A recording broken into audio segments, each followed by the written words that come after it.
கோவில் கும்பாபிஷேகத்துக்கு செல்வதால் நமக்கு என்ன பயன்? கும்பாபிஷேகம் என்பது வெறும் ஒரு சடங்கு மட்டுமல்ல, அது ஒரு மாபெரும் ஆன்மீக பெருவிழா.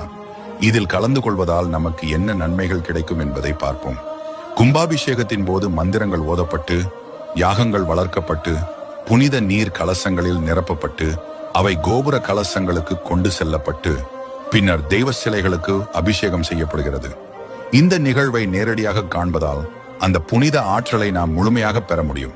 கும்பாபிஷேகத்தை பார்ப்பது அல்லது அதில் கலந்து கொள்வது நமது பாவங்களை போக்கி புண்ணியங்களை சேர்க்கும் என்பது ஐதீகம். இந்த விழாவின் தெய்வீக சூழல், பக்தர்களின் சங்கமம் ஆகியவை நமக்கு மன அமைதியையும் நேர்மறை அதிர்வுகளையும் ஏற்படுத்தும்.